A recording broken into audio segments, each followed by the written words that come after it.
साप्ताहिक हाट पड़ियारू अधापुड़ा शव मिलिबा घटनारे 48 घंटा मध्यरे पुलिस एही घटनार पर्दाफाश करने सहित 2 जन अभियुक्तଙ୍କୁ गिरफ करिछि। सूचनायोग्य जे गत 16 तारिख सोमवार दिन मयूरभंज जिला ठाकुरमुंडा थाना अंतर्गत केन्दुजियाणी साप्ताहिक हाटकू जड़ीबिल ग्रामर भद्रू महंत उर्फ कंदा आसीथिले। आउ सेठारे महुली मद पीवा परे मांस और चना खाइबाकु नहीं सही ग्रामर 2 जन दोकानी सहित प्रथमे बचसा होइथिला।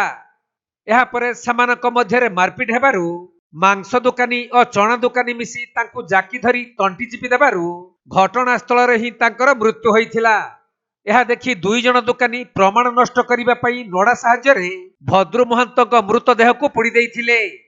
हेले मृतदेहटी संपूर्ण न पुड़ी अधापुड़ा अवस्था पड़ी रही ठाकुरमुंडा पुलिस ए नहीं खबर पाइथिले। परे थाना मामला रुजु करी एही घटना संपर्क में तदंत करा जिबारु 48 घंटा भितरे 2 जन अभियुक्त को पुलिस धरिबारे सफल होइछि। सेमाने हेले ठाकुरमुंडा थाना अंतर्गत जड़ीबिल ग्रामर रंजित महंत उर्फ जटिया एवं घनश्याम जामुदा उर्फ कटरा। तेणु एही अभियुक्त 2 जन को नहीं पुलिस क्राइम रिक्रिएशन करिबा परे कोर्ट चालाण करा जाइथिबा करंजिया उपखंड पुलिस अधिकारी सुब्रत कुमार आयोजित एक सांबादिक सम्मेलन रे सूचना दैछंती। चलित मास 16 तारिख राति रे खबर आसिला जे केन्दुजियाणी हाट कर्नर आड़ को टिके गोटे कौन गोटे जलुथिबार देखा जनक तो से खबर देले थाना वाला जाई देखला बेलू देखले जे गोटे अधा पोड़ा अधारू अधिका पड़ा सब गोटे पड़ी केन्दुजियाणी हाट ये कुटा तले थिला जली जाइथिला। तापरे आमे सेठी गाड़ी देलु। ता पर दिन राति चिन्हट भी चेष्टा करा जाइथिला, चिन्हट हो पार नथिला, अननोन थिला, अनआइडेंटिफाइड थिला। ता पर दिन सकाळे आइडेंटिफाई हैला बॉडी जे भद्रू महांत उर्फ कंदा बोली जने व्यक्ति तांको बॉडी बोली आइडेंटिफाई कले, तांकर निज बड़ भाई आइडेंटिफाई कले। से भद्रू महांत घर से पाखरे जड़ीबिल तांकर गाँ सेठी तांकर घर पाखरे। तापरे आमे से बॉडी रो इनक्वेस्ट कलु, पोस्टमार्टम कराला। से भितरे से घटनार तदंत आरंभ कराला। घटनार तदंत आरंभ करे से मद सेठी पीथिला बोली खबर आसला जे से सेठी मद पीथिला। मद आउ से चना वाला थिले आ पतुआ बिक्री करथुले।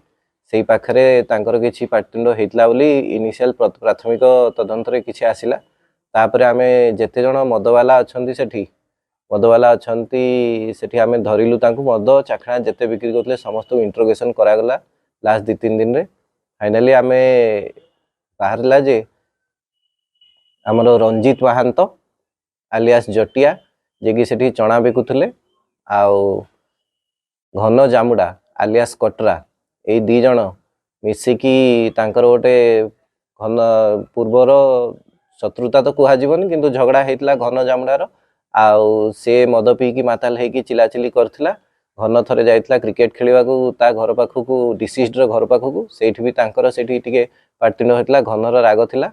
आउ रंजित महांत डिसीज्ड रो वंशर भाई भी लागिबो, तांकर किछि डिस्प्यूट एपर्यंत बाहरिनी किंतु तांकर भी से पाटितुंड करे जाई कि तांग घर सामने रे ए भलिया हे कि तांकर राग थिला। से दिन भी तांकर पैसा छड़ा छड़ी करचंती, पाखापाखि 160 टंका छड़ा छड़ी करिछन। ताठारु सीए सेमी कॉन्शियस स्टेट रे थिला महुली पीकी ताकू तापरे टणा भिड़ा करिकी ताकू सोए देकी ता ऊपर नडा पके देकी कुटा पके देकी ताकू जळै देइचंती, पोड़ी देइचंती, गोटे कुटार बळा करिकी पोड़ी देइचंती।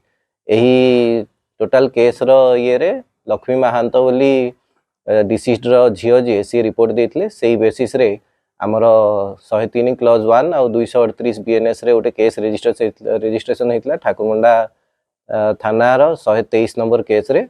ए केस रो आईओ ओआईसी सावित्री दळई आउ तांको असिस्ट करथले एसआई रत्नाकर बारिक आ हमर ठाकुरमुंडा पीएस रो एंटायर टीम ए केस रो पर्दाफाश करचंती।